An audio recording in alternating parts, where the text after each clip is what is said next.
everyone. Welcome to another episode of the Fourtress of, a podcast about movies and TV shows and video games and lots of pop culture nerd things. My name is Oscar. I'll be one of your hosts today, and with me, per usual, are two of your other hosts, Alex and Brian. Sorry, Alex and Devin. It's okay. We're just we so all used to look, we Brian all being look here. the same.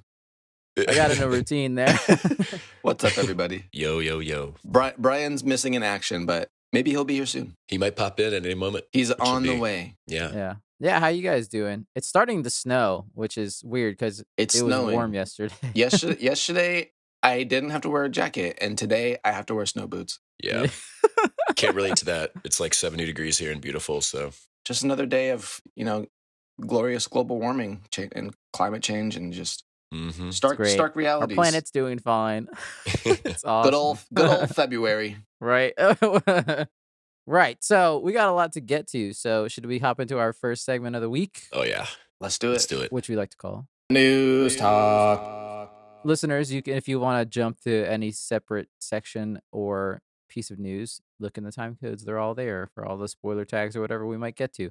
But first up, this is hot off the presses. First trailer for Jordan Peele's new movie Nope just hit online ahead of its Super Bowl. We don't know who won the Super Bowl.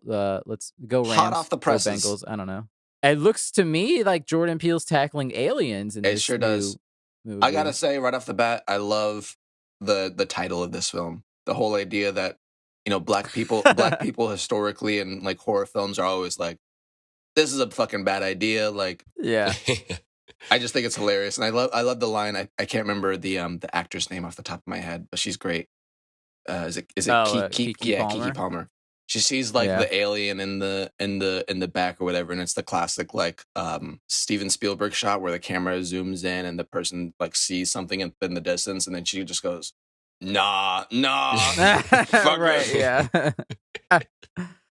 It looks good. This is probably one of the best trailers in the terms that it intrigues you. It intrigues the audience, but it doesn't give like the story away. Yeah, totally. Mhm. Like, I feel like there's going to be a lot of different twists and turns. There's a lot of good people. I like Steven Yeun. He's in this. I don't know what role they're going to play. And then, I can't remember the actor's name. Apologies. He was the main guy in Get Out, and he was in Black Panther and stuff. I can't remember what his name is, but he's also in this, who he's returning to a Jordan Peele movie, which is cool. Mhm. I liked Us.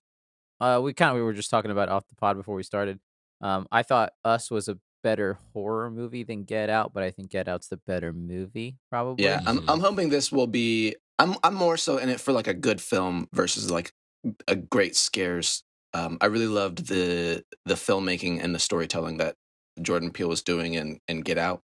So I hope Yeah. that this Right. is as good, if not better, or close to like that level of filmmaking and storytelling. But it also Mhm. looks like a Yeah. fun like jump scary type of movie with a little bit of comedy. So I'm really excited. Mhm. Yeah, this should be good. Next story. The Uncharted movie. It's about to come out soon. This coming week or whatever. And Tom Holland's in it. And he recently decided to talk about how he wants to play Jack in a Jack and Daxter movie, but only if it was like a gritty, dark story by an A24 movie. And I was like, what?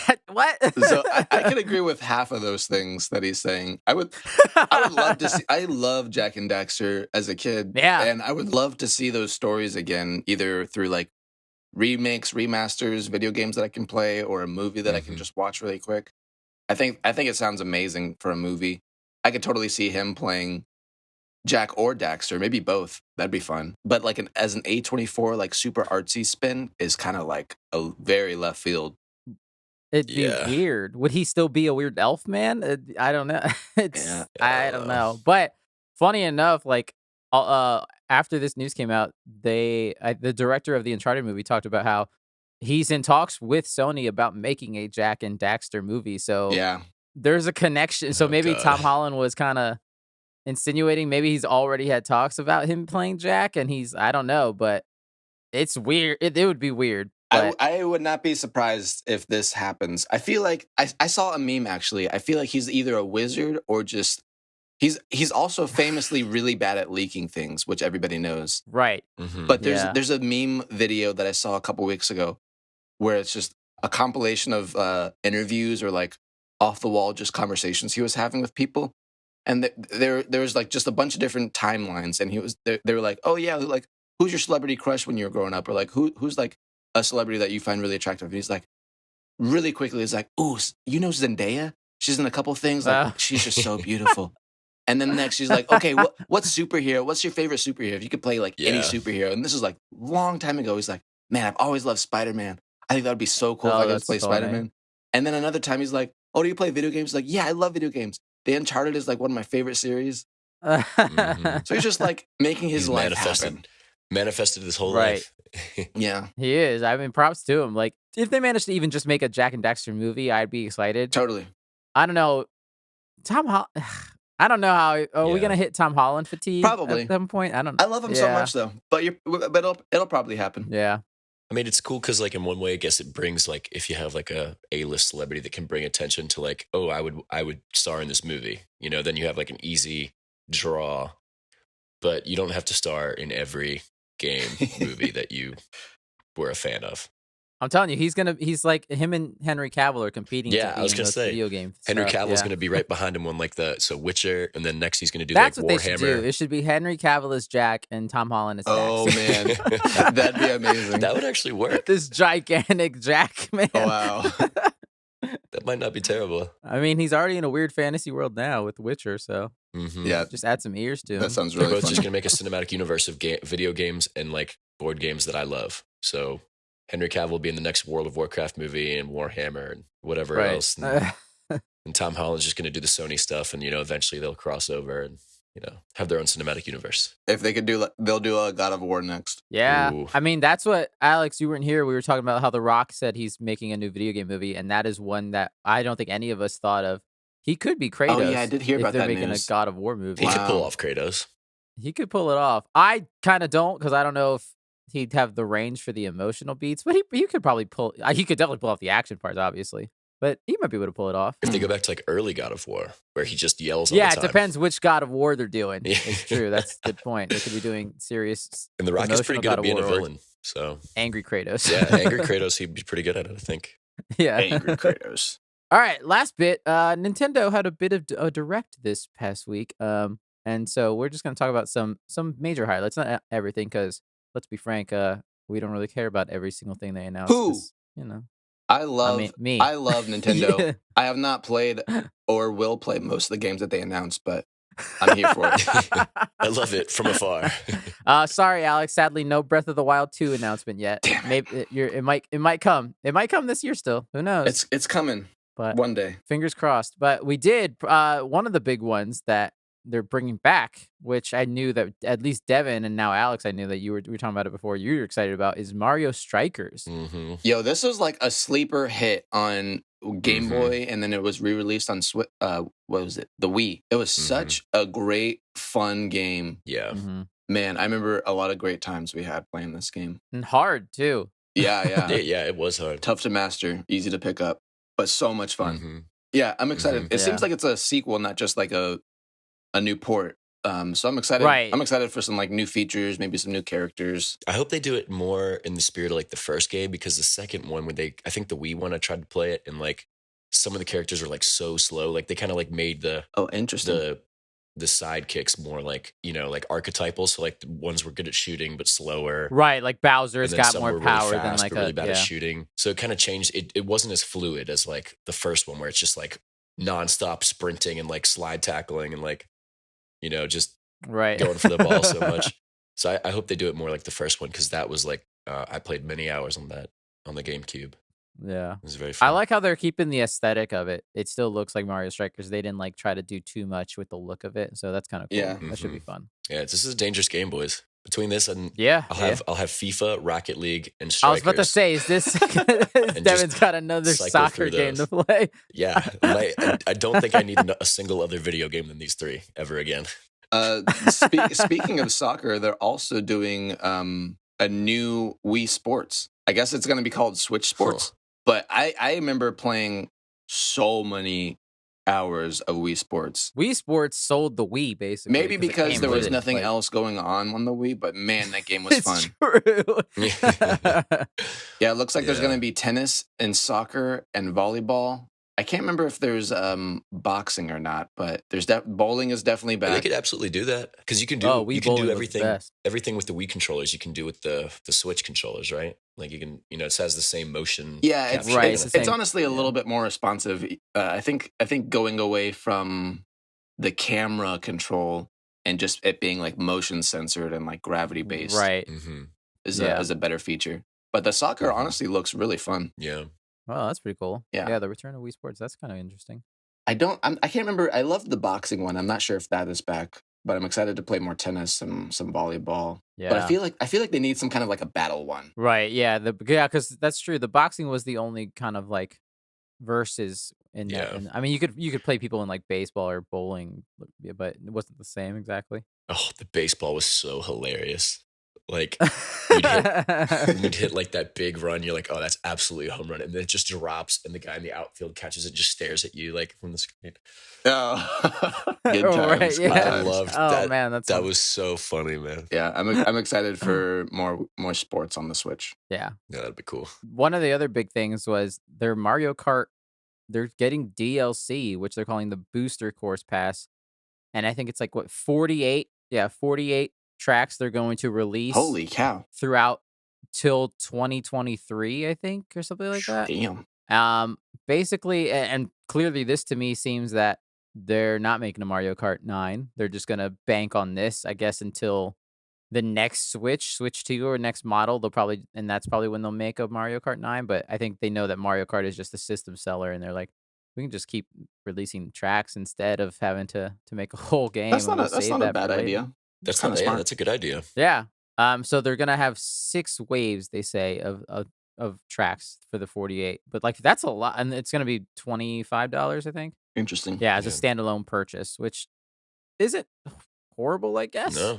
I mean, I don't remember how many tracks are on Mario Kart, just the regular game. I mean, there's a lot. There's probably close to 50. Yeah. If I mean, it sounds like they're getting close to double the amount because it has Right. all the courses of all the games plus some new ones on the current game. 48, like holy shit, like that's That's a ridiculous. whole lot. Yeah, it's because like even this Mario Kart 8 was a remake of the Wii U version, so Right. even then they didn't really make a new one. So they're like, yeah, people will still play it. They'll play it forever. It's Mario Kart. Mhm. They're It's not Mario wrong. Kart. Come on now. Yeah. Alex, did you want to rattle off any other big things that you saw on Nintendo? Yeah, they got a new Fire Emblem game, which I'm looking at right now. It looks like it's like a Dynasty Warriors clone type of thing. Mhm. Yeah, I did see that. It's like a sequel spin-off of the Three Houses, which was super successful. I played a couple of the old Fire Emblem games, mostly on Game Boy Advance. And they're amazing, like super fun, tactical-based real-time strategy, or no, turn-based strategy games that are a lot of fun. I haven't played Three Houses, but it looks pretty sick. I don't think I'll ever Mhm. play this. Yeah. I'm not really a Dynasty Warriors type of guy. I do like that they're just like going with this approach for giving these Dynasty Warriors type games for all of their different properties. Like they did one Mhm. for Zelda. They Yeah. did one recently for Persona. And now clearly now they're doing a Fire Emblem one. It's like who's getting one next? That's gonna be pretty funny. That it is a pretty cool idea. I'd probably be more Mhm. into it if I was in middle school or something. But it's definitely I don't if that's your thing, Oscar. That's fine. Fuck That's you. totally fine. Sometimes you want to just wait into like an army of like 50 other people. Yeah, and just totally. kill Just want all that of them in totally. like one swipe. 1,000 kill count, bro. Yeah, I'm sometimes you not just mad want to at kill a it. bunch of people. It's a good harmless fun, just Yeah. not for me. Speaking of things that are and are not for me, Advance Wars is definitely for me, and they're rebooting that for the Switch, which is amazing. Advance Wars 1 and 2. Another amazing turn-based strategy Game Boy Advance game. Lots of fun. There's a new Kirby game. Looks pretty cute. Kirby's always amazing. Mhm. Portal 1 and 2. Portal is amazing. Why has this Right. not been on Switch already? That's true. I don't even think PlayStation has Portal 1 yet. They only ever had, I think, Portal 2. I still don't think they have Oh, one. wow. That's So amazing. that's kind of amazing that Nintendo's getting both. That's awesome. Yeah, what else are they doing? They're getting No Man's Sky, which I haven't played still. Talk about the really janky Force Unleashed. Oh, yeah, port that's they're the other putting- one. Force Unleashed. I'm still arguing with myself on whether or not I'm going to play it. I played it on the original. We were just talking about this. I can't remember if it was PlayStation 3 and 360 or PlayStation 2 I think it and was. Xbox. It might have been both. It might have been that time where they released it on both Yeah, still, yeah. but I definitely think it was a PS3 era as well game. For sure. That game was fun. Either way, It was a long time ago. It was a lot of fun for sure. And I saw there have like some switch control options, like motion controls for the force powers, which could be a lot of fun. Oh, But yeah, man, does definitely. that game look like shit, like doo doo. It did not age well at all. But Yeah. it looks Oh like they man. also added some multiplayer with a lot of classic throwback characters. Like there's Darth Maul and Qui-Gon Jinn up in there, which wasn't in the original, so that could be fun. Yeah, that would be cool. I'm happy to hear about more Switch stuff. Was that it? Is that Oh, there's also like Xenoblade and Splatoon. Who I don't know some other who stuff? plays those. Yeah, it wasn't their strongest direct, but it was typical Nintendo stuff. Exciting stuff. All right. With that, we've reached the end of the first segment of the week. Should we move on to the main topic this week? Let's Let's go. do it. Been a long time coming. All right. But first, guys, it looks like we're trapped in another fortress this week. We've done it again. This week, this fortress is I don't know. This one might be a little divisive. We haven't talked about this. I'm very excited. It's it's a little desaturated at times. It's starting to look a little like a DC movie, which might be why I liked it so much. So, let's just get into it. We're in the fortress of Eternals. Dun, dun, dun. Yes, listeners, we're finally doing it. It's taken a little while. It's finally hit Disney Plus. We're talking about Marvel's Eternals. Probably not definitely Marvel's most divisive movie as of yet, I would say. It had a sex scene. Oh my god. Oh my goodness. It's adult now. Let's we'll do real brief, non-spoiler, just how we felt about it. Clearly, I liked this movie a lot. As I thought about it more and watched it a second time, and I really enjoyed this movie. I can see people's faults with it, and I even have some faults of my own with it. But overall, I enjoyed the world they started to create. I like the aesthetic of it, and like I'm saying, it's a DC movie. It's a Justice League movie. It in a is kind of sense. Justice League. That might be why I liked it so much. Some could argue that it was a better DC movie than DC could make. Marvel's just like, you know what? Let's just do what they do, but just do it better. Yeah. Dysfunctional team-based action film. Yeah, basically. Yeah, I mean, I liked it too, but the only thing I didn't like about it is like how it fits into the MCU. But I liked it like as a one-off kind of thing. Like I did like the story and stuff, but I just didn't like how how now that kind of like the whole thing that they introduced with like the cosmic. We'll get into it, but I do Yeah. think there's a big question mark at the end of this movie that's like, what's Marvel's next Endgame? Because they're throwing Right. so many things at the wall now. I don't know. There's a lot going on. But character-wise and everything like that, story-wise, I thought it was good. But yeah, I was like, okay, so how does this fit in? Like now that you've introduced like this element to the Right. MCU, it's like it kind of makes everything a little bit more confusing. Absolutely, yeah. Yeah, I thought it was really cool. I'm kind of with Devin. It makes it's a big question mark for the rest of the Marvel series, but this movie on its own was pretty entertaining. There was a lot of really cool action stuff, and then a lot of really not cool action stuff. I kind of didn't know if it wanted to be like really great action or really like subpar like laser beam action. They kind of did a little bit of both, and I wish it just stuck with like the high action for the whole time. But for the most part, I did like all the action stuff, the love triangle, and like all the elements that were going on, like drama wise, were really fun to watch. It was a really good, engaging film. Yeah, I'm really excited to see if they're gonna make a new Eternals movie or just see the next movie that kind of deals with these elements. Right. It kind of pisses me off watching like Marvel. I love Marvel movies. They're fun or whatever. But as soon as they end, I just get a little bit angry because it's just like there's always such a frustrating cliffhanger. It's like it's like the worst kind of drug. Especially with this movie. You just really you're just like, I can't wait till the next fucking fix. Yeah. Yeah, that's very true. That's the yeah. I wasn't sure how you guys would all feel about this, but it's good to know you guys didn't hate it. I mean, yeah, definitely did not hate it. It was pretty cool. Not amazing, but pretty cool. Yeah. Let's get into spoilers now. Let's just start out like Alex, you were talking about the action.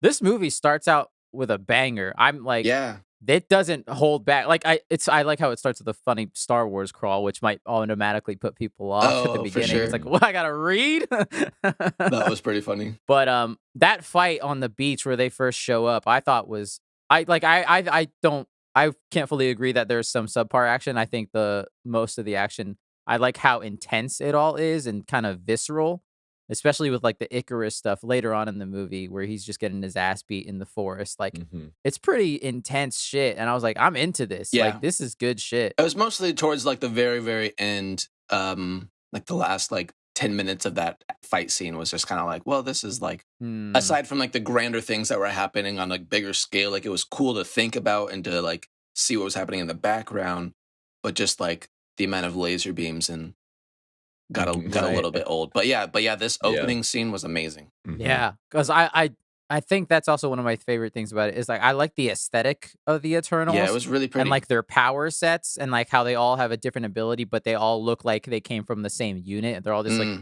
cool golden glow to them. For sure. I thought they did a really good job creating a world with them. Yeah, let's talk about everyone's powers. I really loved watching Thena, not Athena, just Angelina Jolie's character. Mhm. She had Yeah. like the level 100 max conjuring skill from Skyrim. She could just like summon any sword and axe and shield at any moment and just Mhm. like kick ass. Yeah. Yeah, she was great. I do like that. I give props to this movie also in the fact that they did not like shove Angelina Jolie into the Mhm. stardom of this movie. Like she has like what, like 4 lines in this entire Yeah, movie. well, she's kind of tripping balls for a while too. Right.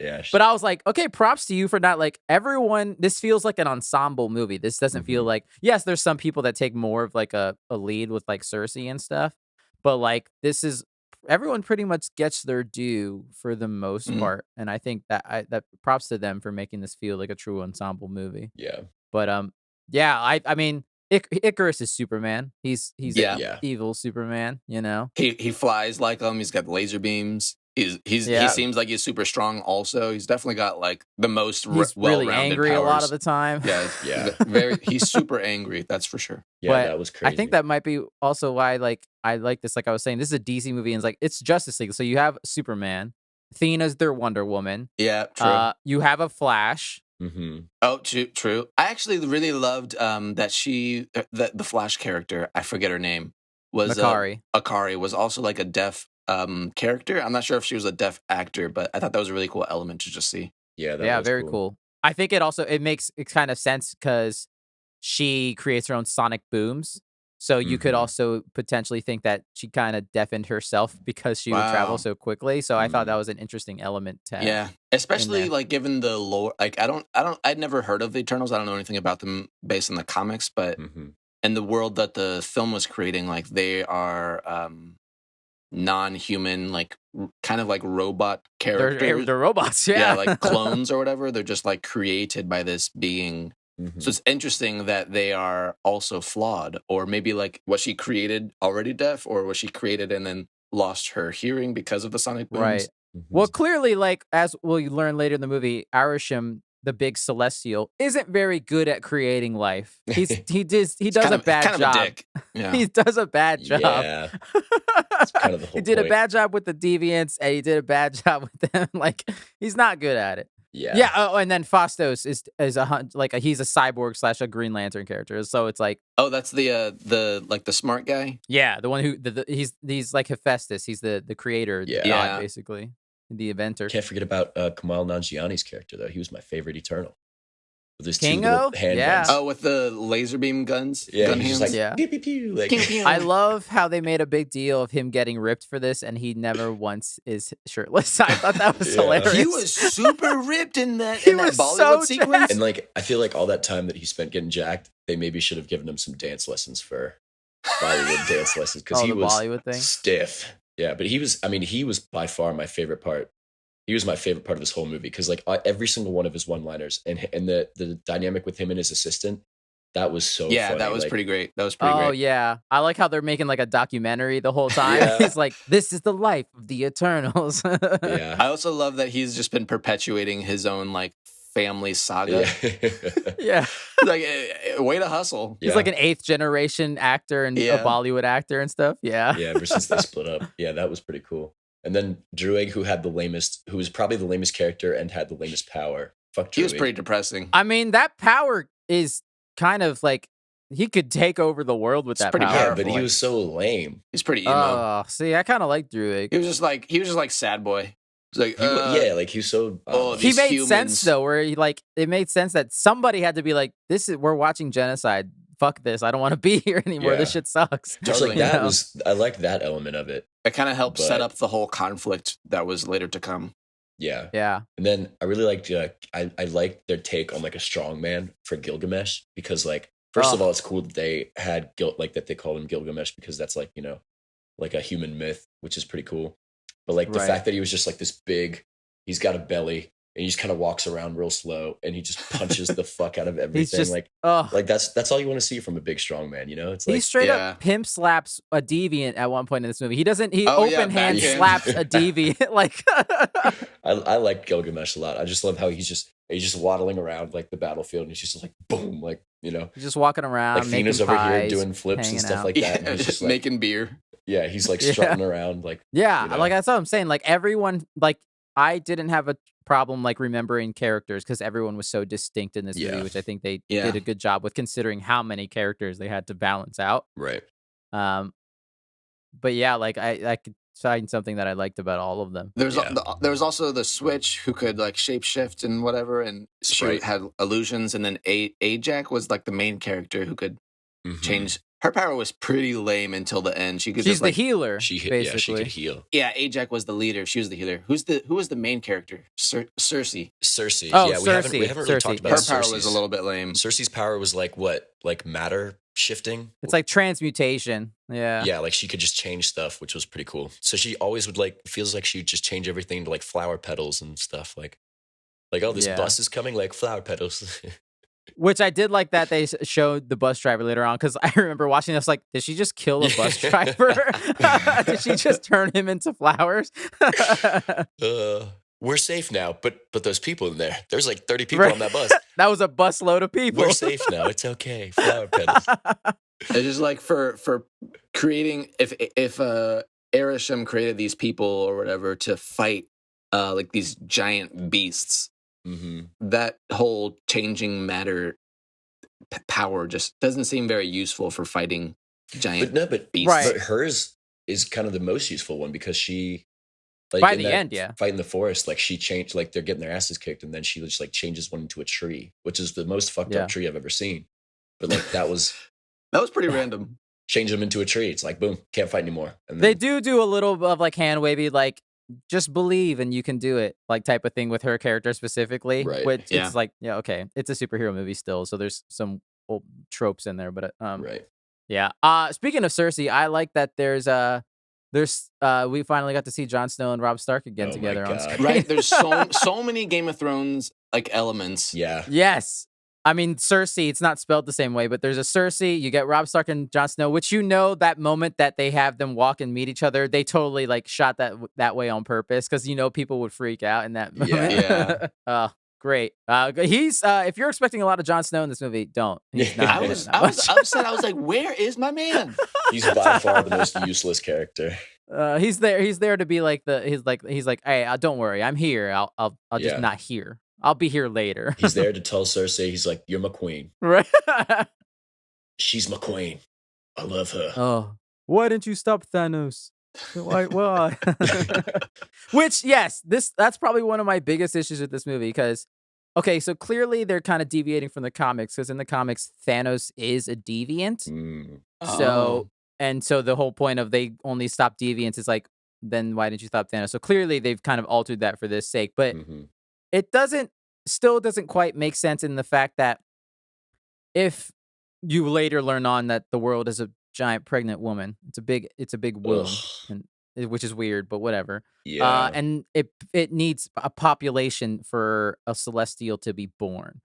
So if you're Erisham or the Eternals and Thanos is gonna stop and kill half of the population, why wouldn't you stop him then? You know what I mean? It's like, He's Totally. not just doing it on this planet, he's doing it for the universe. That's all of your jobs are Mhm. gone. Like, so it's still kind of fuzzy in the fact that why wouldn't they stop him either way? Or like, yeah, like after Thanos does this trick, like the Eternals have to like rebuild humanity. Like, quick, get him fucking. Like, we need people. We need more people back. Get him fucking Like, okay, you guys cannot be secret now. Like, get those people making some babies. Like, I don't know. right. Like, but like, yeah, that whole element of it like really makes Thanos look even more like a good guy than he already looked. It kind of does. Oh wow. Good. Because Good like, just trying to Thanos. what save if so everyone. like what if Thanos knew and he just never told him it? But what if he knew about the Celestials and he's actually because that I mean that if he like if Thanos doesn't know, then that's still his logic is still stupid.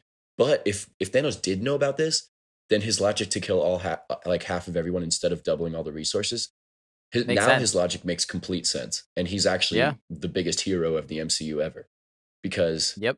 the Celestials would make them like I guess the ultimate bad guys, and he's just literally trying to preserve life overall. Even though like the Well, maybe, Everywhere. Celestials, maybe not the biggest because he's still killing a lot of people, and like arguably Yeah. these, Yeah. these Eternals have a better solution by just eliminating the Celestial. I mean, yeah. who is But also dead. Like somebody's then- gonna have to die. But by their logic, like the Celestials are like it's kind of this natural cycle of life, right? And like to them, it's like Right. if you don't have more Celestials, then you can't make more planets, you can't make more life. But I guess like Ajax's kind of logic was like, well, what if what if we're losing out on a lot of potential? Like, what if this life is good enough? Like, we don't have to just recycle constantly. So I don't know, like this was the element of this movie that really confused me and made me like kind of question everything for the MCU because it's like if every planet hits this like life threshold and then you blow it up, like that just I don't know, it just doesn't really make It's sense. a big risk they took, I feel. Yeah, like with that element. Yeah. Which I mean, I guess we can talk about it. So we're kind of talking about it now. What the hell is Marvel's Endgame after this? Because Yeah. it seems, is it gonna be Kang from Loki and all that stuff? Is it the Celestials? Is it a Galactus potentially? Like it it doesn't seem as coherent as like when they were establishing Mhm. Thanos. So it's gonna be interesting how all of these elements kind Yeah. of That's the thing. I don't think blend. there might not be a central thing, at least for now. Like it You're seems right. like, there's just kind of introducing all this chaos right now. And it's like, well, yeah, so I don't know. But I just like that whole that changes the entire universe very existentially of like, oh, these things exist in this universe and like every planet. Also, because every person on the planet Earth just saw a giant red man appear out of Yeah. nowhere Yeah. and just say, "Oh, what's up?" Yeah. and then dip the fuck out. Like what? Yeah, like Holy I would just be terrified. That Yeah. motherfucker like was huge. Rick and Morty style. Right. Giant head in the sky. Yeah. and just disappears like bloop. But think in about the it this blink way, of an though. eye. If you live on Earth at this point of the MCU, like you've already just had the another blip Tuesday. happen. Like crazy things happen to you all the time. Like at this point, it's just like you're at the mercy of the superheroes and the villains. It's like I'm just a cannon fodder. I'm an at this ant point. walking around this planet Yeah, of gods. And It's like, yeah. oh, is that giant alien going to destroy the Earth today? Maybe. That's a Whatever. rough I'm life. going to Starbucks. I don't care. Gonna go cute, go to Starbucks and go. Oh, I'm late to work. I better get in there. Right. So It's like another alien's invaded. All right, great. Yeah. Why do I still live in this city? I hate this. But yeah, Yeah, I mean, it's insane. So like, yeah, I don't know what's gonna happen. Will we get an Eternals 2? Yeah, Will right. Will they appear in just like other things, kind of like the Hulk has been, where he's Mhm. not in solo movies, but in maybe they'll just pop up in team other up stuff. places. Yeah, Yeah. maybe. Yeah, I would love to see them just pop up. I don't know if we need another Yeah. Eternals 2 movie. I mean, that'd be cool, but I feel like it'd be more satisfying to just see elements of them throughout Right. the rest of the. Right. Maybe in Guardians because like they're in the galaxy now. Maybe they'd be in Guardians. Yeah. 3. Yeah, It's gonna be totally. interesting because we kind of still don't know exactly. Like, well, they're clearly very powerful, like godlike power. But considering they're fighting deviants, which are also supposed to be kind of just as powerful, like we don't exactly know the scale of like how they compare to a Thor or anything. Mhm. I'm pretty sure they would swat the Avengers in like 30 seconds. You think though. so? I think Thor could take I the mean, deviants. if Icarus was still there, yes, absolutely. I feel Yeah. like him and Yeah. Makari, just the two of them, would crush everyone. How do they compare to Thor? Because Thor is an actual god, right? And these people Yeah. were made by another godlike being. Yeah. Yes. Is a celestial more powerful than a god? We only Than ever see them fight Thor? each other, and we see them fight the deviants, so we don't know how they would stack up against like Exactly. I feel like against like the human Avengers, they'd probably kick their asses, but against like Thor or like the really powerful like Hulk, I feel like Hulk could probably take a few of the Eternals. Hulk I feel versus like I don't know. Gilgamesh. I would love to see Gilgamesh and Hulk. That would be an Hulk's gonna be interesting fight. faster. Gilgamesh is gonna be waddling Yeah, around. Right. I feel like Hulk would win. Yeah, I do don't too. know. Again, I think like they kind of changed how people's powers, their power level from Right. movie to movie. So it really doesn't know. We don't know. Icarus did Yeah. the classic heel turn of like he was like, oh, he's so not powerful when he's a good guy, and then as soon as he becomes a bad guy, it's like, oh my god, Right. he's like the most powerful one. How are we gonna stop him? It's like he was just Yeah. getting his ass kicked by like one of those people. Right. And it's like as soon as he's a bad guy, it's like, oh, no, all of us together are not enough to stop him. It's like, what? Like that's some Right. bullshit. Yeah. But speaking of like kind of good guy going bad, let's talk about Athena's Mahd Wy'ry, which it's a whatever kind of element. Yeah, that didn't really make too much sense. I like I was okay with the explanation of how it's because they get kind of reset like an iPhone Mhm. every generation. So she was just glitching out a bit.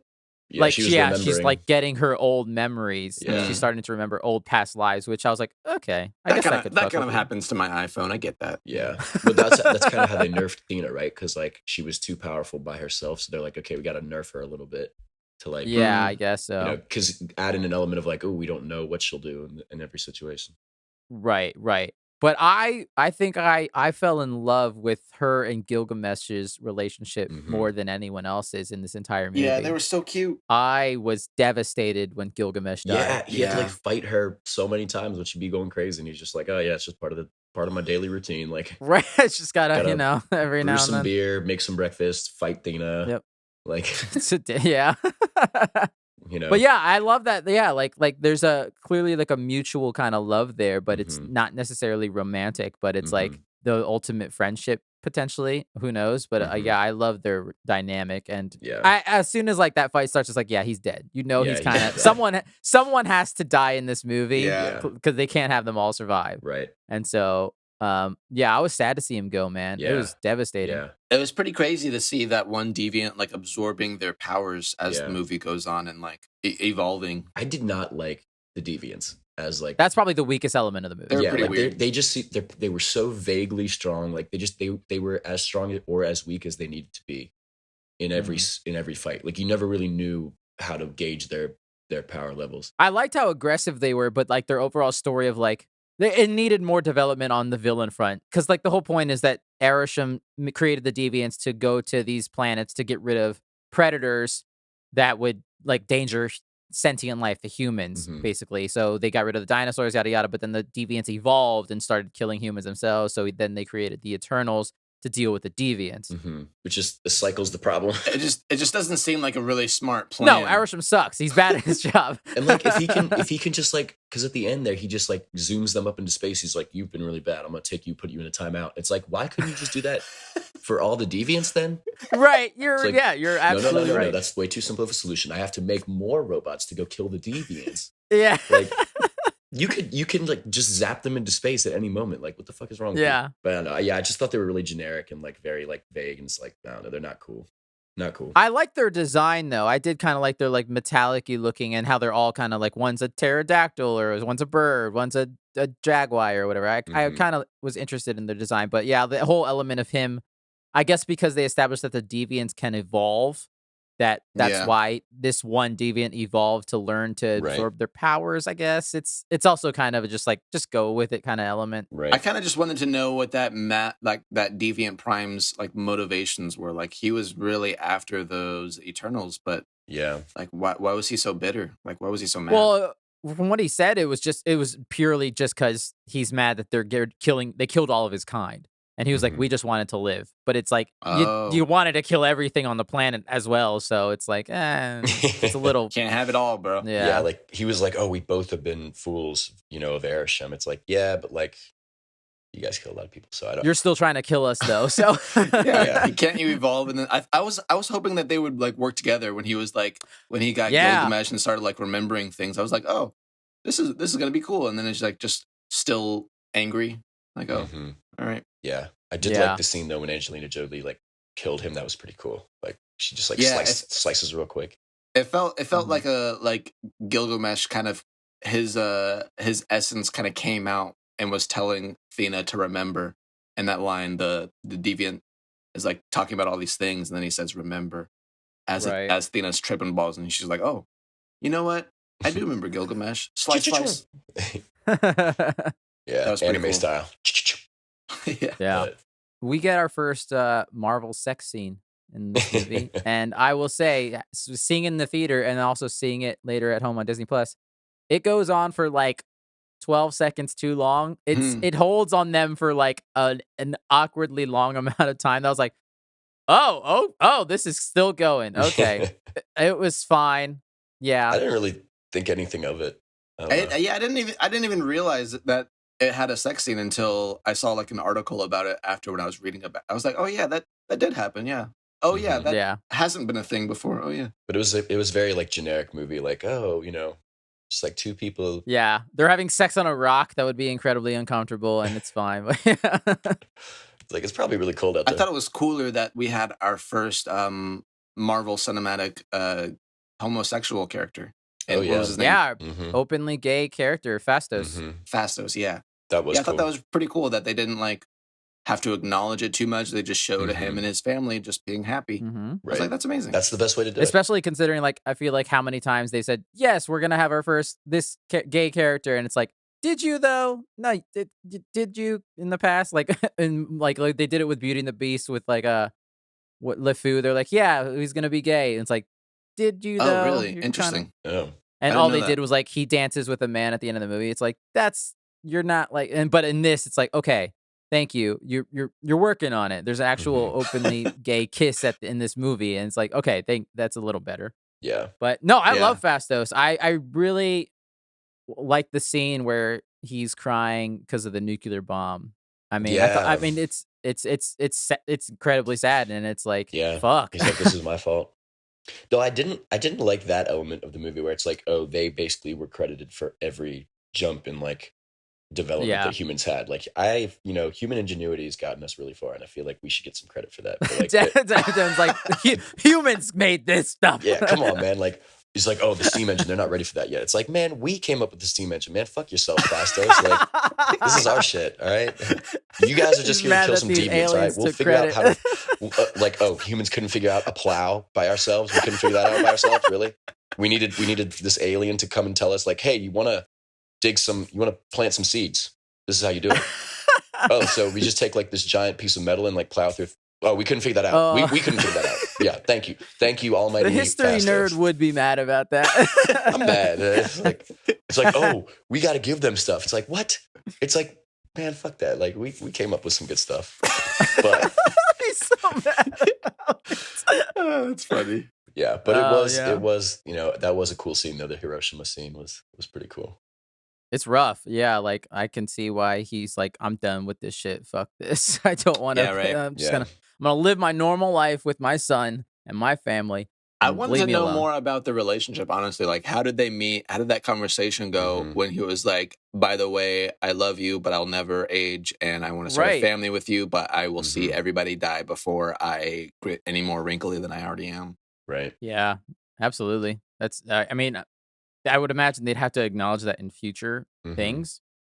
But yeah, absolutely. Because the husband, I don't remember his name, but he clearly knew that like his partner was Mhm. an eternal superhero, like godlike being, right? Right. Yeah, I definitely by He the was end. he was like encouraging them. He was like, "Oh yeah, you guys got to do your Eternals thing. Like Mhm. you should head out. You Yeah. know, be safe. Well, I'll see you back home for dinner." Yeah. I like how his house is like souped up security. He's like created the ultimate panic room basically of the Yeah. house. Yeah. Yeah. Minus that table that Icarus totally just flattens. Yeah. Not IKEA. vibranium. Confirmed. Not vibranium. Yeah. But yeah, they don't really like. That's one of the things they don't really delve into that much, except for maybe Sprite's character. But like, they don't really delve into like the burden of like immortality, right? Of Icarus and Cersei and everybody else. They're kind of unbothered by the fact that they just live forever and they outlive all their friends and everything like that. And Cersei goes and like she handles it by trying to make the world a better place. But like, Sprite is the only one that's mad because she's stuck in like a girl's body and she can't really be an adult.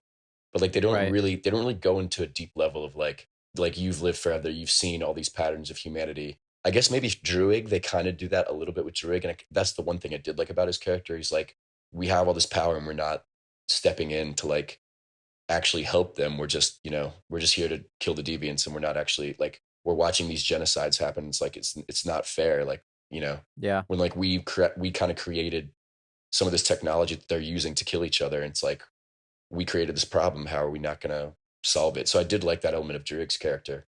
But other than that, they don't really get too deep into like the relationship between the Eternals and the humans, of like, how they stayed aloof and like stuff like that. So I don't know. It's mostly the Eternals and the Eternals relationship between each other, Right. rather than them with the humans. They do add like the elements of like Sprite is responsible for all of the myths that we have about like Greek gods and any kind of other things. Like she just makes up a shit, I think, which is pretty funny.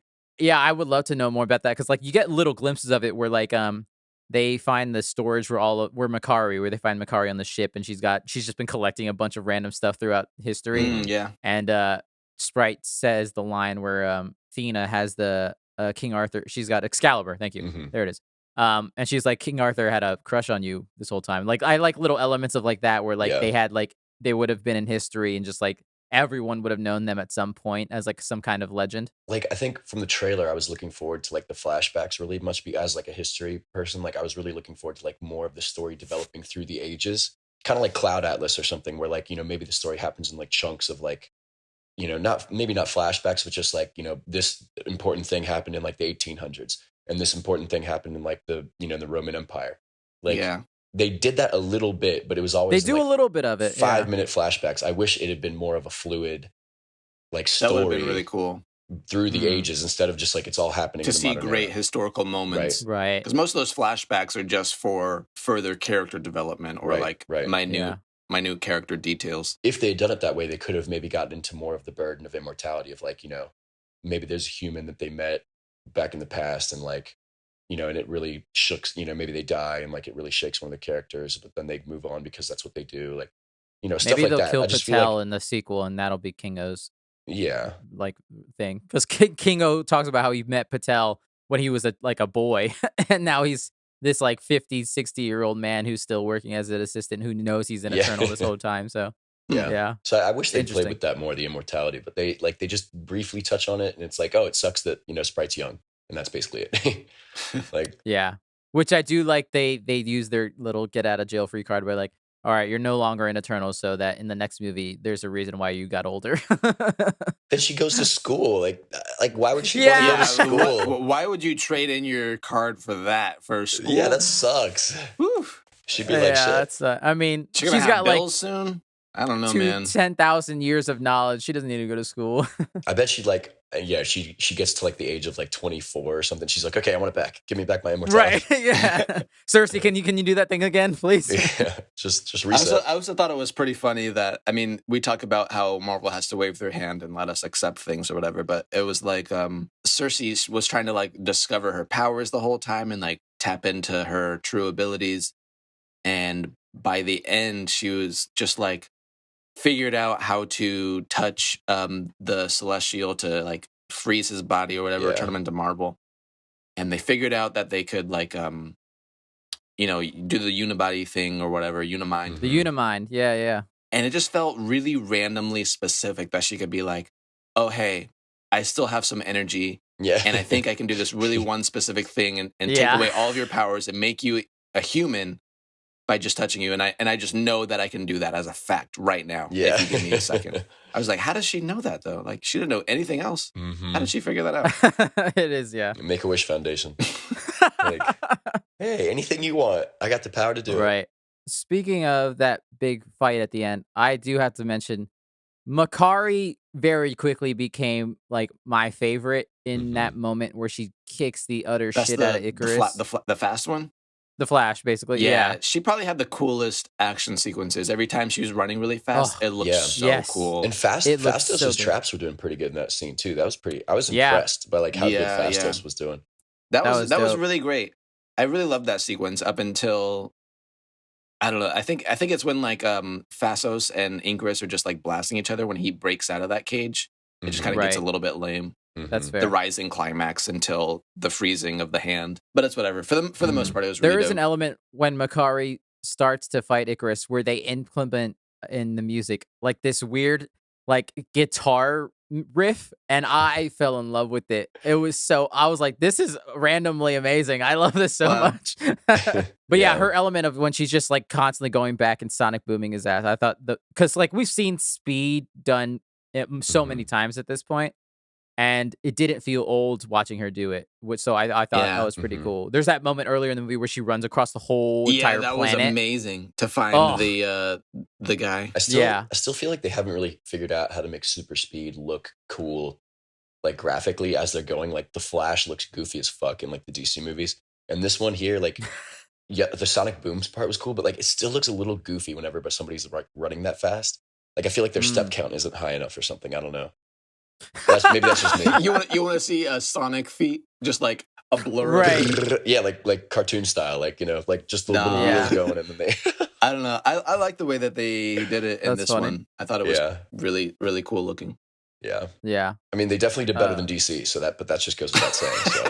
Oh, come on. Yo, that Flash running back in time shit was dope. I don't know what you're talking about. But no, yeah, like it was very cool. Speaking about the end though, like real quick, I just like I think that was maybe one of the things that was divisive about this movie is like most Marvel movies, they give you like, you know, here's the villain's logic, here's the hero's logic, and then the solution is usually somewhere in the middle, right? Like, or like some third solution that they always find where like, you know, there's a more ideal future that's set forward, and like maybe the villain's logic is like acknowledged or, you know, whatever. But either way, like, you know, you at the end, it's not the way you think it's going to end, right? I kind of like that this movie kind of didn't do that, where it's like it was very like, because the whole time I'm thinking like, okay, so the choice is like we either kill the Celestial or we kill all the humans, and there's got to be some third way here that, you know, Cersei's going to find a way to like get the Celestial born without killing the planet, and that, you know, and then from now on the Celestials can just be born without killing life, right?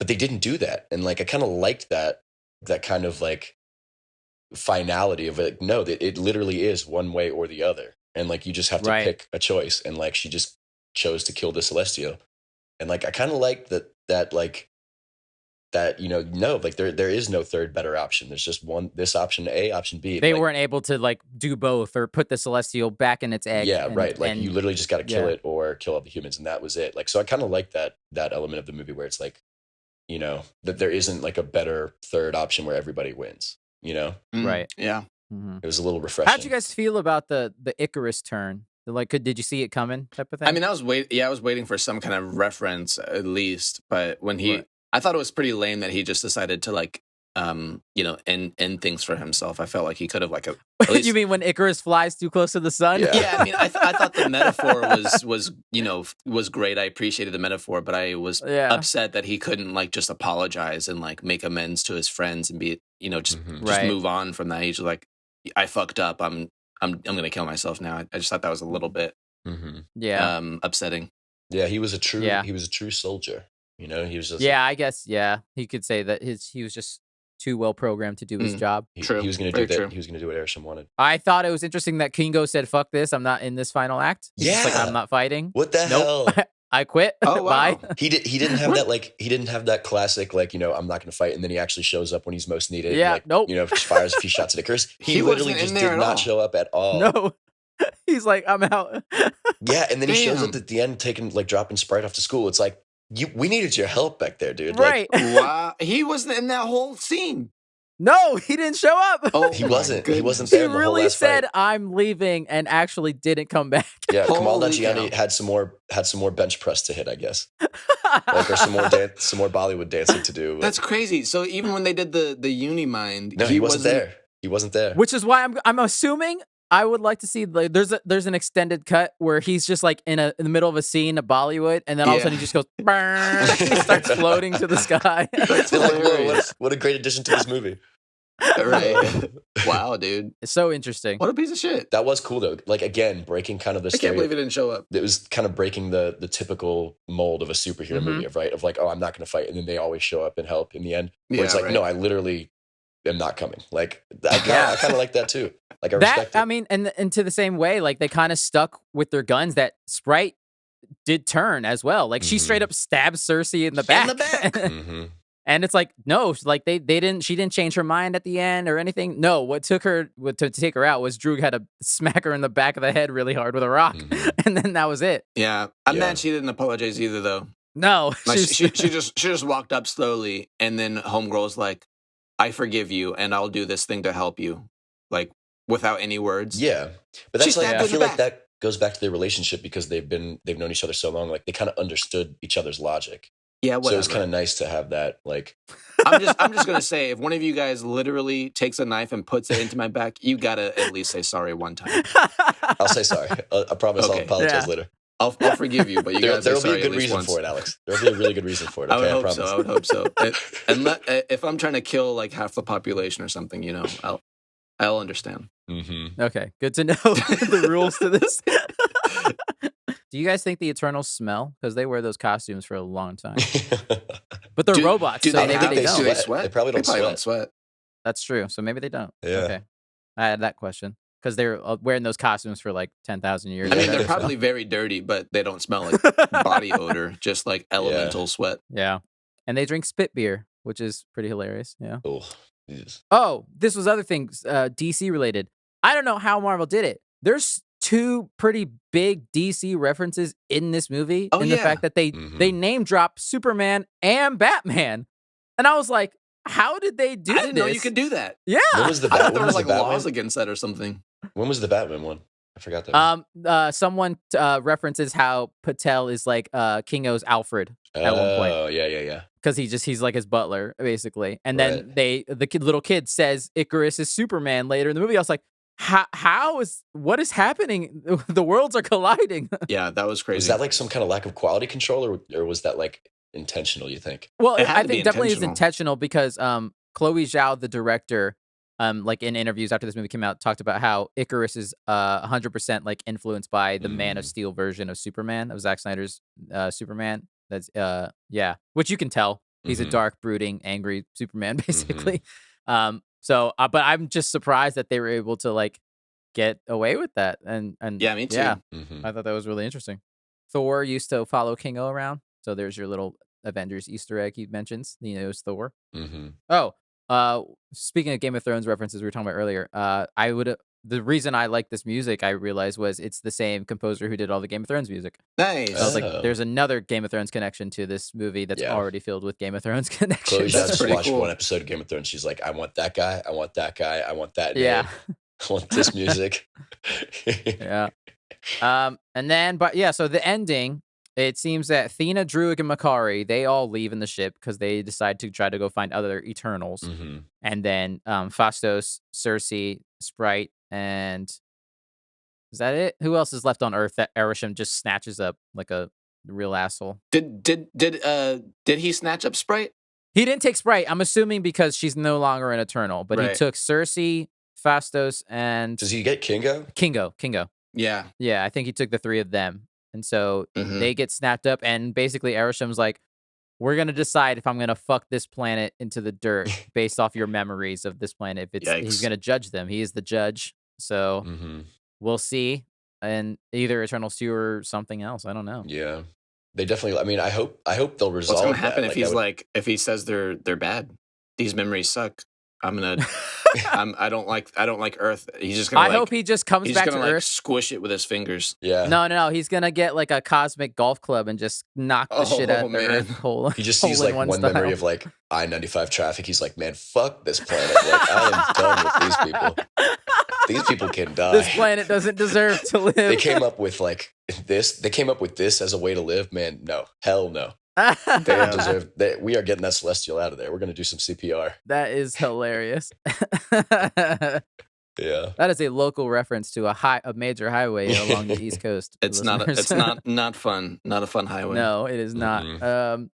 And then we get the post credits where the 3 of them back on the ship. It's Makari, Athena, and Druig, and they get some. I can already see Devin is not a fan of this. Oh yeah, I have a lot of questions. They get an unexpected guest in the form of first Patton Oswalt voicing Pip the Troll, which the CG on him did not look very good, but I can imagine it's because it was a last minute thing, and they're just like whatever. And then Thanos' brother gets freaking introduced. watermelon sugar Star bullshit. Fox, Harry played Styles. by Harry fucking Styles. Why, dude? No. I like Harry Styles. I think he's cool. I don't know about him in a Marvel movie though. That There's seems a so little many weird. other actors that could be here. It's really weird. It is weird. And like, It's weird as shit. how are you gonna be Thanos' brother when you look like a human? Like, what? I don't understand. Who are these people? Who the fuck is this troll guy and Pip and the Flashy Troll, Boy? I don't really know much about, but Star Fox is also an Eternal. He is Thanos' brother, and that goes into the point that Thanos is purple because he's a deviant. He's a Titan deviant. But I don't know how they're going to establish it in this continuity if he's not a deviant. So I don't know how they're going to be brothers. I don't know, man. Yeah, So, I don't know. How are they brothers and one's a deviant or one's like? Well, Thanos is an An Eternal. Eternal as well. Just like Harry Huh. Styles. I think it's what they're going to establish. He's an Eternal, yeah. Interesting. Just but Harry Styles though, they're not. You Yeah. tell me there aren't enough. You tell me there aren't enough pretty boy actors that we could have done. Like, why couldn't we got Timothy Chalamet? Huh? Timothy Chalamet. Get Tom Holland and the other dainty white boy in the same universe. I mean, come on. Do you hate Harry Styles or you just want I just an yeah, actual like, actor? cause like I don't know. Maybe I just have a thing against like musicians going into acting. He's too star power famous and not in like a movie way. It's weird. It's just it's a little off-putting.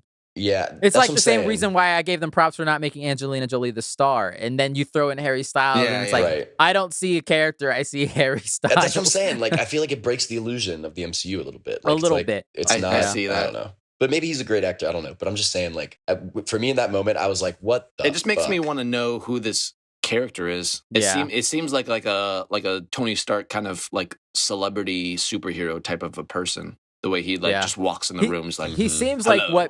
what Peter Quill's Star-Lord wishes he was, basically. yeah. Yeah, Star Fox. So he's gonna do some barrel rolls, I guess. I don't know. Do a barrel roll.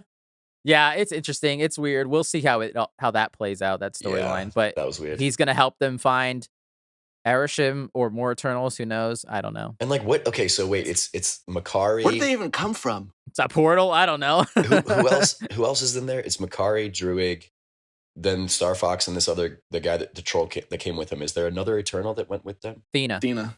Oh, Athena went there too. Okay, Yeah. I guess I could watch that story. I don't know. Maybe they'll just pop up in like Love and Thunder or Guardians. Yeah, 3 that'd or be something. fine. I'm fine with that.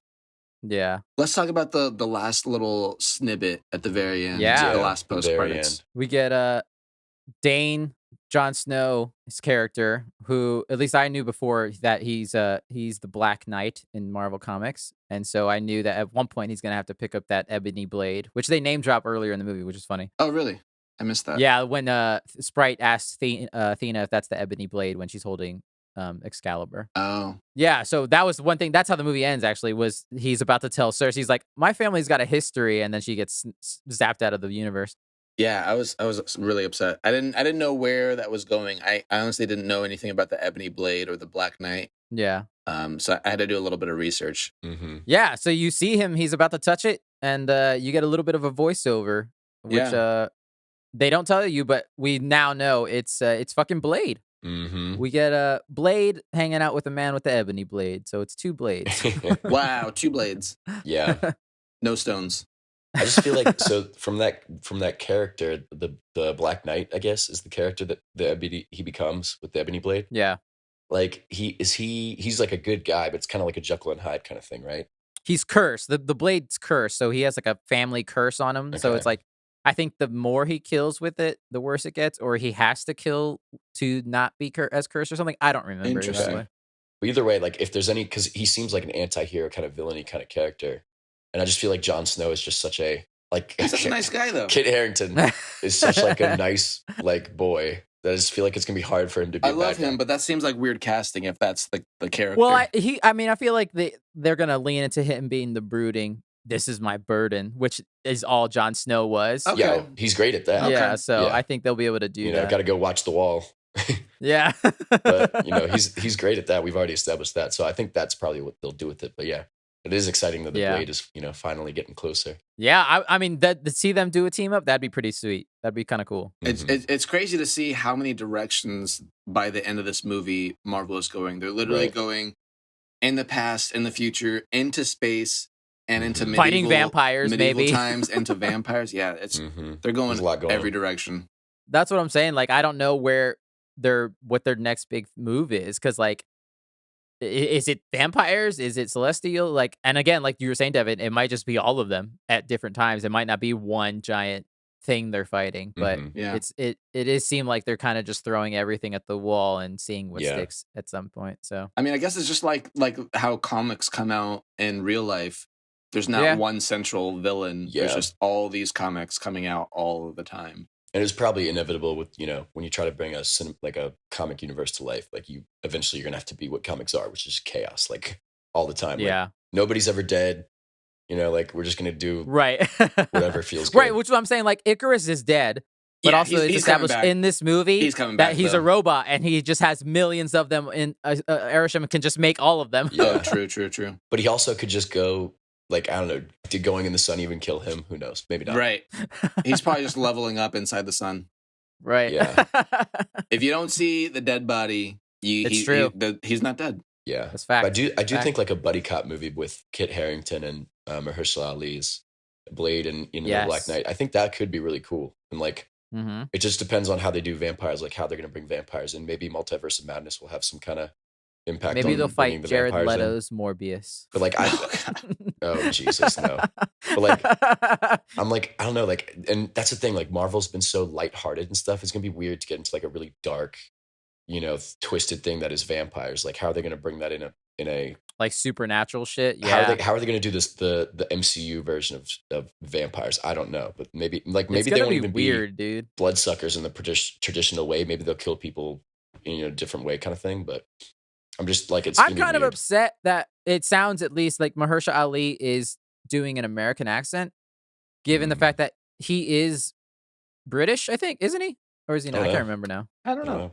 I thought he was English, but I could be wrong. But also because I think it'd be fun considering Blade is British in the comics. Oh. And it's only because Wesley Snipes took the mantle up that they were like, oh, no, he's American now. But I thought that'd be a Interesting. kind of cool way to like make this Blade a little different instead of and make him actually British. That'd be fun. But it ultimately doesn't matter as long as he kicks ass. And I believe if Mahershala Ali will. So Right. I'm looking forward to that. Yeah. I'm curious. I'm the most, from where this movie leaves off, I'm the most curious about Kit Harington and Blade going off together and learning. Probably Blade teaching Kit Harington's character how to use the sword and like how to fight and stuff like that. Right. Which would be pretty cool, I think. Yeah. I could see that. Yeah. Implementing some Disney Plus stuff, probably maybe like some Moon Knight teaming up with Blade, because I think Ooh. Moon Knight's kind of supernatural as well. Mm-hmm. So I could see the three of them teaming up. Mm-hmm. That'd be sick. That's all my notes. So is that all your notes? Are you guys all fulfilled eternally? Yeah, I'm good. I'm excited for more. Mm-hmm. Like I said, it's just like that constant Marvel drug. We just need I more now. know it really is. It was definitely a departure. So, but it was refreshing in some ways. I think there could have been some things they did better, but yeah. I just like big powers. I always liked more Yeah. big supernatural fantasy powers, so that's why I was a big fan. Yeah. yeah, It was pretty epic. All right, shall we move on to our final segment of the week, let's do it. Let's go. which we like to call Free for All, title pending. This is a segment, everyone, where we kind of do whatever we want. We can recommend something, we can rant about something, we can take a nap, we can just talk about our day. Who would like to go first? I'll go first. I was lucky enough to get invited by Bambi's friend, a mutual friend of ours. Mm-hmm. She just hit us up. She lives in Manhattan, and her brother found out about this concert that was happening, a small jazz concert in Manhattan. And we just went last minute, and we didn't have any plans, so we were like, okay, let's get tickets. They were like not super pricey. It was like a really small, dimly lit like jazz club in Manhattan, and it was I'm probably gonna butcher a lot of the artists' names. Jazz is like a weird element for music. There's like lots of troops and trios and quartets and people that just kind of come together for a night or for an album, and then like they're not necessarily in a band per se, but they just like collaborate for a short time period, it seems like. So anyway, this drummer seemed like he was the night's band leader, and he brought these other musicians together for this album I think they're working on and the night that they're performing. So Mark Juliana is the performer, and he or like the drummer and the the band leader. Mhm. Like I said, they're not really a band, I don't think, but he was like the leader who Mm. presumably brought the rest of the people together. So his name is on the ticket, Mark Juliana. He's the drummer. And on there was also a saxophone player, Jason Rigby, a piano player who was phenomenal, Shy Maestro, Mhm. a bass player, Chris Morrissey, and and then on the drums, of course, Mark Juliana. But yeah, all of them together were just so fucking tight. They had like great chemistry. They were like making eye contact and like just kind of like really fucking jamming out. It was like modern jazz. It was really smooth, really like cerebral, super upbeat. Nice. Yeah, they were really stellar. They had Heck like yeah. they started off like with like really slow build, like a lot of like low slow tones and like background melodies, and it just kind of like starts vamping up, and just it really like the first song like really set the tone for the whole vibe, and it just like went crazier from there. It was really fucking cool. That's cool. Mark Juliana himself, the drum patterns he was playing were just off the chain. Like Damn. if you listen into like any one instrument, that's why I love like seeing like live jazz or like live music, but especially live jazz, because like there's so much improvisation every Mhm. Mhm. night that no matter what, like every show is going to be unique because they're just like coming up with things on the fly. Like, and even drums, which is hard for me to wrap my mind around because you got to like think about the rhythm so intensely. But if that's if that's what you do, you can like jump around the rhythm and play like different elements and then go back into the same like rhythm pocket. And he was just like, if you just listen to any one instrument for like a span of a time during the song, you'll just hear so many things going on. And it's just magical how it all like blends together and how they're all like communicating without speaking and like taking solos and then jumping back in. Mhm. It was really magical.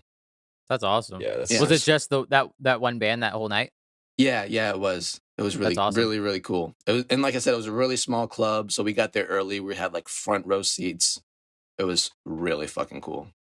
Yeah, that's sick. Yeah, so I'm gonna probably keep following them and this club. It's called the Village Vanguard. So if you're ever in New York, check out Village Vanguard. Seems like they have shows a Nice. lot. It's pretty popular. Mhm.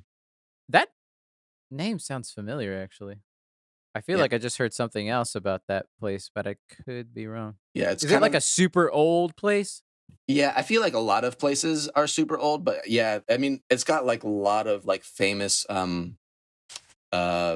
players all on the wall, like photos and like signed Mm. photos and stuff. So I think they've been Wow. around the jazz scene for a long time. Yeah, Right. Mhm. but yeah, Pretty Yeah, cool. they're that's in sick. they're near The village. Union Square. Yeah, they're by Union Square and uh in between Union Square and Chelsea, I think. Gotcha. Yeah. Nice. That's So awesome, dude. there's a whole lot of jazz like way up in like Harlem, but this is a lot Yeah. closer to me near Brooklyn, just like at the Mhm. bottom of Manhattan. So yeah, I will be back. I had a great time. That's really cool. I can go next. I watched a new Amazon show called Reacher recently. Mm. Mm. It's based off the Jack Reacher books, the Killing, or at least this one, from what I know, is based off the Killing Fields, the Lee Child's book. He's written like a million of these Jack Reacher style books. Um, Most people would probably recognize Jack Reacher from those Tom Cruise movies that came out. I never saw the second one, but the first one I thought was genuinely really good. But I remember people's biggest complaint about him was his height, because I think one of the biggest things about the Jack Reacher character is that he's supposed to be like 6'7". He's supposed to be like the Wow. biggest monster of a man, and then they got Tom Cruise to do it. Yeah. But so in this one, people will probably be a lot happier because they hired the dude Thad from, Castle. at least I knew him from. He played He's, Aquaman in Smallville. I know that. he's also Oh, in Um, really? Blue Mountain State, That's that hilarious. and like Blue Yeah. Mountain comedy State. football Yeah, show. That was funny. yeah. Thad Castle. Gotta love him. He's pretty good in it. Like, obviously, he's got the stature, and it looks like Mhm. they've done a good job, because I think he's like actually like 6'2" or 6'3" in real life, but they've done a good job with like camera angles and maybe like lifts in his shoes or whatever. But like, he's a monster of a man in this show, and like that element they've established very early on, in the fact that he's in this like really small Georgia town where like everyone knows everyone. And so whenever he walks in a building, everyone's like, "Who the fuck is that guy? What the hell is happening?" And it's a good like mystery. I think um it's not perfect in the sense that I think the budget kind of fails it in the finale. It's the Hmm. climaxes could been a little better. It definitely feels like a TV. It feels like a streaming TV show, but not in a not like in a bad way, but just in the sense that it feels like a TV show. It's like 8 episodes, so it's not that long of a watch, but it's solid. I think he's a pretty good job as Reacher. It is like you have to get past the fact that it's a character that's like, he's just the best at everything he does in the sense that he Mhm. can look at someone and be like, "I know your entire history by the way you blinked 4 times and the way your knuckles are blah, blah, blah." You know, it's like he's Mhm. Batman. He's like a Oh poor wow. Batman. And so, Hmm. if you can get past that, kind of fantasy element a bit, he's good at it. He's good at, like, the analytical talk. Like, he could walk into a crime scene, he's like, "This man was murdered 3 days ago. He had, like, 8 breasts before he died, blah, blah, blah." You know what I mean? Like, Wow. he ate a burrito for lunch. Oh my Um, god. but yeah, no, the mystery's pretty good. It's pretty gratuitous sometimes, like, in the violence, like, there's Mm. some pretty bad serial murders, so if you're not comfortable with that, be aware. Other than that, like, he does a good job with the physicality and the stunt work. He Mm. needs to learn how to run a little better, I think. You know, it might be like a weight distribution. He's so big that he kinda Yeah. lumbers sometimes, but He's not hitting cardio. yeah. He's just doing only lifting. So some wide shots on him running kinda look a little goofy. But, That's cool. other than that, no, it's a pretty solid show. Yeah. It was a I heard good things yeah. from my dad and my brother about that. Yeah, I keep hearing a lot about it. Yeah, it's cool. Absolutely, like, yeah, Devin, you said, like, your dad about it. It's 100% a show for dads, I feel. Yeah. Well, mine's kind of similar, but it's just a movie. So last weekend, my girlfriend got the inkling. I don't know why. Usually she doesn't like horror movies, but we got the inkling to watch The Nun. And Oh wow. Oh, if anybody no. knows about me, there are two things that scare me more than It's your anything. biggest Like nightmare. when there's scary movies, okay, the two things that scare me the most are old lady ghosts and demons. And this was both of them in one. And I was petrified the entire time. Like I've had trouble sleeping ever since. But Oh like no. but like I'm telling you, it's in the Conjuring universe, man. And every single movie they do Yeah. is so well executed. Like, you know how usually the horror movie cycle is like, oh, the day comes and like, ooh, something weird happens at night. But then we reset. Oh, next morning, oh, we're kind of okay, but some character building, and oh, then the sun's going down, and then ooh, something a little scarier happens. But then we go to the third day, and oh, a little bit more character building, and oh, this big twist just in the mystery, and now night's coming, and now it's going to really get scary. I love this synopsis for horror films that Devin's doing. There was none of that in this movie. It was like the night is falling and you are going to be terrified for the next hour and a half. Like I Oh was no. like, it was nonstop. It was nonstop. Wow. Every scene was like, oh Jesus Christ! Like, what are they going to do now? And like, He looks so we need some Jesus Christ, honestly. Like, because like, oh God, it was the demons. You better stop praying to this nun, Devin. Oh, it Some was so Jesus. scary.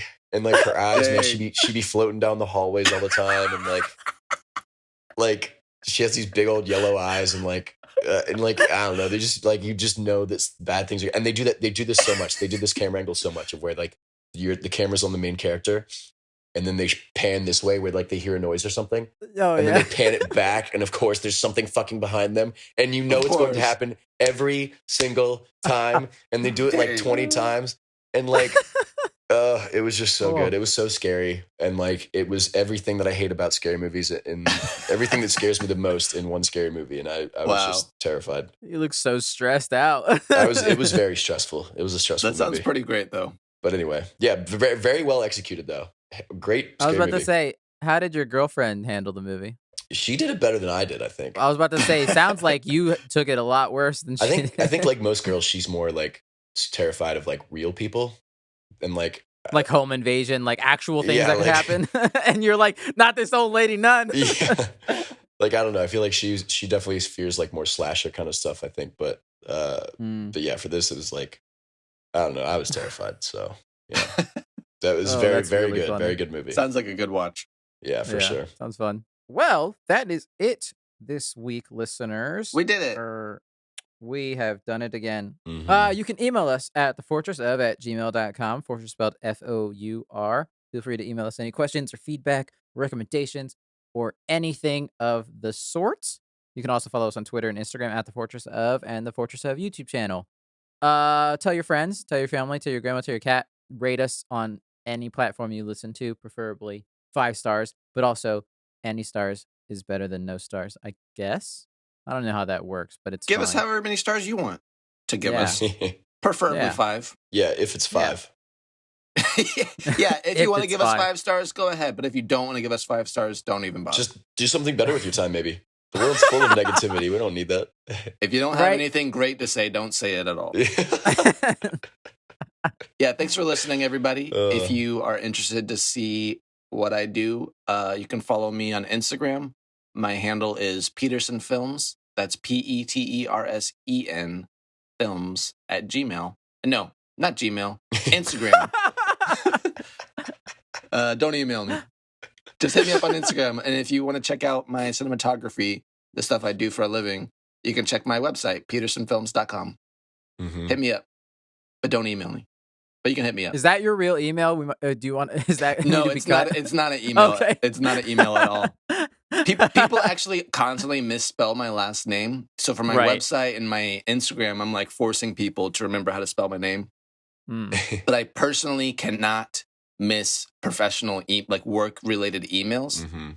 So I Right. can't have that for my email yet. Maybe when Oh, I'm I when I'm see. famous, people will like just automatically know. But I've missed Right. too many emails in the past that were really important. So Because of that. yeah, so I have a different actual email. But anyway, that's Smart. besides the point. Which we'll tell you right now. No. Yeah, so my Instagram kind of sucks, so I'm going to use this opportunity to plug my good friend Brian Williams' stuff because he's not here to do it himself. I think his Instagram handle is like by the way. I think his Twitch is like It's a combination of by the way I X. by the way. There's some X's You in know there. what? Just go back and listen to one of our previous episodes, and he'll tell you better himself. It'll be in the show notes. It's somewhere down there. Yeah, just type in by the way, and you'll probably find him anywhere you go. Yeah. Very nice. Thank you, Brian. Speaking of you, for the art. Thank you, Alex, for the music. Devin, thank you for being here as usual. And Jackie, thank you for helping edit the podcast every week. Happy holidays, everyone. Stay warm. Happy holidays. It is actually cold out there, It's actually cold, so put a coat on because it's cold out there. Mm-hmm. but it might get warm next week again. We'll fucking find out. Good lord. Yeah. Everybody take care of your. Oh wait, this is gonna come out after Valentine's Day. Hopefully you took care of your significant other on Monday because it's Valentine's Day. Yes. Let's Well go Super said, Bowl. Devin. All right, everyone. We'll see you next week in another episode of The Fortress of